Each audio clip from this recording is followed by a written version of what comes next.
Hi అండి, welcome back to my channel. ఈరోజైతే మజ్జిగలో పుదీనా, కొత్తిమీర, నిమ్మకాయ, అల్లం వేసి మజ్జిగ ఎలా తయారు చేయాలో చూపిస్తున్నాను. ఇలా నేనైతే కుండీలో పుదీనా ఆకు వేసుకున్నాను. ఇది ఒక్క మొక్క అయినా అల్లుకొనిపోతుంది. ఇలా కొంచెం గుప్పెడు తీసుకొని కొత్తిమీర కూడా తీసుకొని రెండింటిని కలిపి శుభ్రంగా కడగాలి. కడిగిన తర్వాత మిక్సీ జార్లో వేసి ఆల్రెడీ మనం మజ్జిగ చేసుకున్న తర్వాత కొంచెం మజ్జిగనైతే తీసుకొని మనకు ఎంత కావాలో అన్ని మజ్జిగ పోసుకొని ఈ కడిగిన వాటిని కొత్తిమీర, పుదీనా ఆకు రెండింటిని వేసుకోవాలి.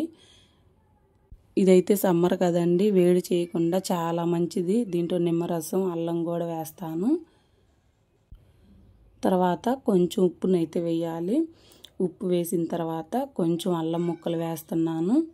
రెండింటిని మొత్తం కలిపి మిక్సీ అయితే పట్టేసేయాలి. మెత్తగా ఒక 5 నిమిషాలు తిప్పేస్తే సరిపోతుంది. ఇలా జ్యూస్ జార్లో వేస్తే బాగుంటుందన్నమాట. ఇలా అయిన తర్వాత ఇలా ఉంటుంది.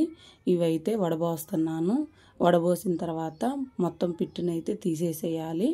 తర్వాత నిమ్మరసం అయితే దీంట్లో కొత్తిమీర, పుదీనా, నిమ్మరసం ఉంటుంది కాబట్టి హెల్త్కి కూడా చాలా మంచిదండి. ఇప్పుడైతే నిమ్మ చెక్కనైతే పిండుతున్నాను. సగమైనా సరిపోతుంది, సగం నిమ్మ చెక్క. ఎక్కడికన్నా బయటికి తీసుకువెళ్ళాలన్నా ఇలాంటి డబ్బాలో పోసుకొని బయటకైనా తీసుకెళ్ళి ఆఫీసులకు వెళ్ళేవాళ్ళు కానీ ఎక్కడికైనా వెళ్ళేవాళ్ళు తీసుకెళ్ళి తాగొచ్చు. షేర్